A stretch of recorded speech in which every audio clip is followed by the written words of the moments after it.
I'm Peter Henderson, and this is a Case Against Celtic Boys Club podcast. The founder of Celtic Boys Club has been found guilty of sexual offences against 3 boys in the 1980s and 1990s.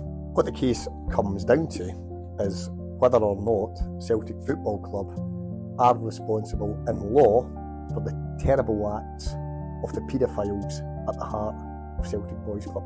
One by one, he raped them. He raped them systematically. A child has got no chance of getting away from the child abuser. The fear and the terror is off the scale. We're all young boys, at 14, 15, so nobody was going to really say anything because would they have been believed? Just a warning, this podcast will not be gratuitous, but it will discuss the sexual abuse of children and its consequences. The biggest thing you can do to support the podcast is to follow or subscribe wherever you're listening. The more members of the public that know about this podcast means the more people getting the survivor's message out there. The podcast is free, but it does take a lot of time and effort to make. If you're able to make a small donation to its production, it goes a long way to help. Please follow the link to our Patreon donation site. It's your help that makes this podcast possible. Hello and welcome to episode 9 of the Case Against Celtic Boys Club podcast. In previous episodes, we've heard from several survivors of the paedophile ring that operated at Celtic Boys Club. In their own moving testimony, they've described what happened and how it's affected their lives. In this episode, we're going to hear from Mair. Pat is the founder of the charity Talk Now. She's a qualified counsellor and helps survivors of historic sexual abuse as they deal with the terrible consequences of what happened to them as children. Pat has counselled survivors of the Celtic Boys Club paedophiles and is very well placed to give a great deal of insight into how these men felt as both children and now as adults. I also want to add that I've known Pat for several years as we've worked together on not just this case but on other terrible instances of historic child abuse. She is one of the kindest and most dedicated people I have ever met. I began by asking her why a child abused at a football club most likely never report what was happening to them.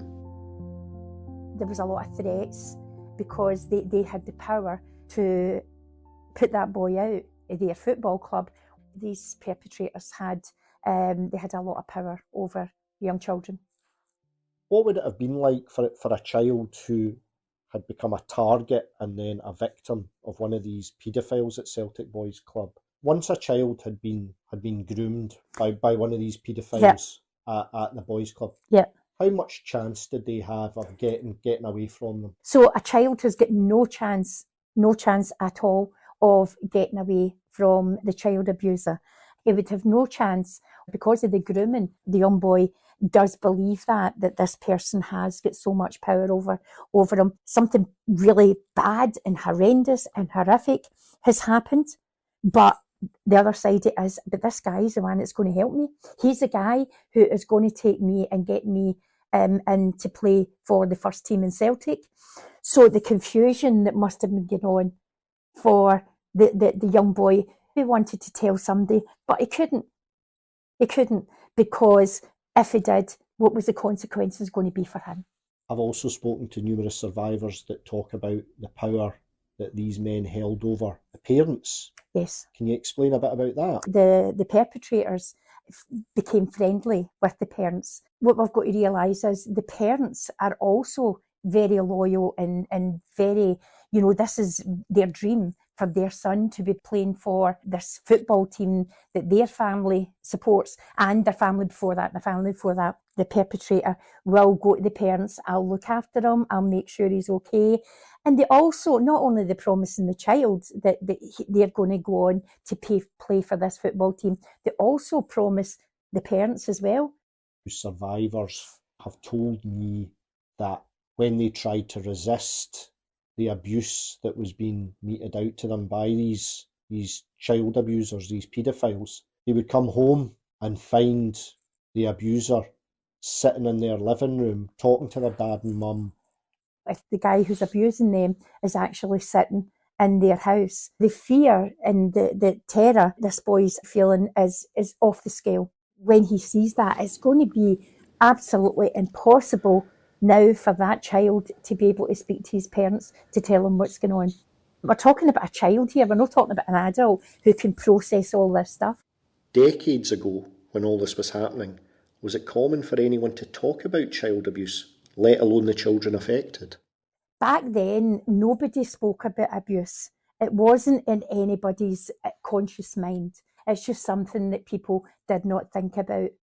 So the child, being able to disclose that and talk to somebody would be near enough impossible. From the former Celtic Boys Club abuse survivors that you've counselled, what did it mean to them initially to get the chance to play with Celtic Boys Club? It would be everything that this boy could ever dream of, to get that opportunity for somebody to mention and say, there's a small chance that you might be able to play football for Celtic. People were poor. There wasn't a lot of money going about. That young boy, nothing else would matter. It would be absolutely everything that he's ever dreamed of in his life. Let's talk a wee bit about what the effect of abuse on a boy at that age, how does it affect him later in life? You've counselled people who've been abused at Celtic Boys Club. Yeah. How has that affected their life? When a child has been abused, they automatically go into survival mode. They now feel what fear feels like, that they're confused, they don't know what's going on. That's the beginning of change for that boy. So they're trying to survive in a world which is really, really scary to them. So all the stuff that they enjoyed is now gone because of what happened to them. Because they've lost their identity, they've lost the ability to be able to feel, to be able to plan, to be able to be part of the community, because he is now put himself out of that community. He's feeling this fear and this anxiety and this hate. However, a lot of people who have been abused switch off their feelings and they switch off from all the things that they enjoy, because in their head they're thinking about, is that going to happen again? A lot of people who have been abused, they don't do very well at school. A lot of males then go into destructive behaviours. There may be alcohol involved, there may be gambling, there may be self-harm. A lot of survivors also go into suicidal thoughts. I'd be better off dead. Nobody in this world likes me anyway. So any of the good things that's happened to them, any of the achievements they're doing, they mean absolutely nothing to them. Absolutely nothing. Because the pain that's going on inside them, which they now, as they're teenagers, as they get into their 20s, they're trying to get this pain away. A lot of people, the only way they can get rid of this pain that's going on in here is by alcohol abuse, taking drugs, because it makes them forget about everything that happened to them. But as we know, that's only short term, because, they get up the next morning and then it's a vicious circle. They do the same things again. And then they start to lose their jobs. They'll find relationships very difficult. And just to survive is very, very, very difficult for them, because now for them, they're not good enough. They're unworthy. They can't do anything. Are these issues made worse by the fact that some part of the survivor knows that they could have made a great career in the sport they love? Definitely. They were excellent football players. The person who abused them is made them leave the club, or they just couldn't do it anymore. They just couldn't do it. 9 times out of 10, it's the guy who's abusing them. He'll maybe make their life difficult, and they'll end up leaving.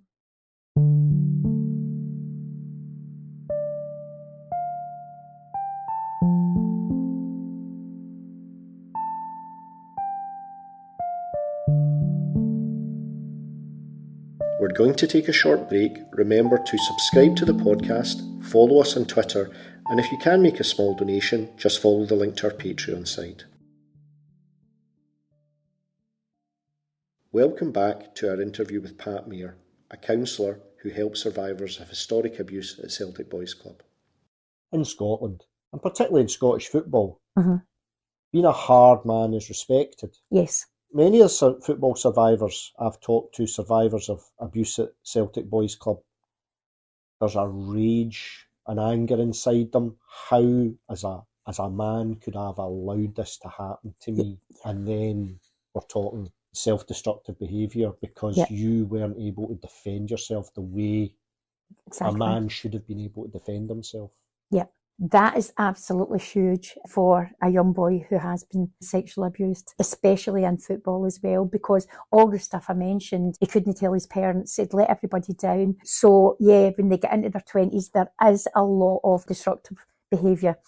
Most of the people I've worked with have had destructive behaviour, and it is because of their age, because they couldn't look after themselves when they were a child. In counselling, I need to spend a lot of time with somebody to help them to see that they were a child and they could not do anything because they believe, how could I not have stuck up for myself? How could I have not told him to stop it? How could I have not told him? How could I not punched him?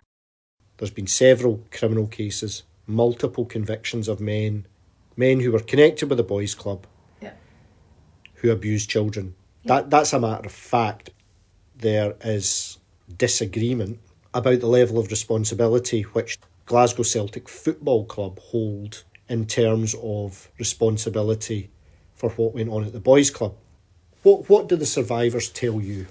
No, the survivors, they didn't think they were separate entities at all. The survivors, when they started training with Celtic's Boys Club, then they were part of the Celtic family. They were part of the whole of Celtic. What effect on the survivors that you've spoken to that were abused at the boys' club, how does it affect them now that Celtic say, this has nothing to do with us? We're sorry it happened, but it's nothing to do with us. How does that make a survivor of abuse at the boys' club feel? I find this quite difficult. I find this really, really sad because, I have worked with people who have been abused at the Celtic Boys Club and they are being abused again. When the abuse happened, everything about them, they went into survival mode. They're, trying to survive in this world. As adults, that's the same thing, because for a survivor to get an apology, for a survivor to get acknowledgement, for a survivor from the place that abused them, then that would be everything. That would be everything to them. But when they are being dismissed and they're being rejected and told, no, that's nothing to do with us, you've nothing to do with us anymore, it's abusive. It's being abused again. In all the years I've worked as a counsellor and worked with people who have been abused in football, I've never seen the scale of it. It's the worst I've seen. The amount of child abusers that's now coming, now we're hearing about and have done over the years is absolutely huge. And I've never experienced that with any other club.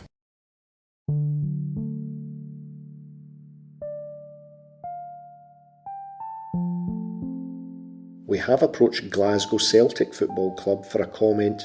We've received no answer. Thanks again for the support from everyone who listens to this podcast, and we'll speak to you again soon in episode 10.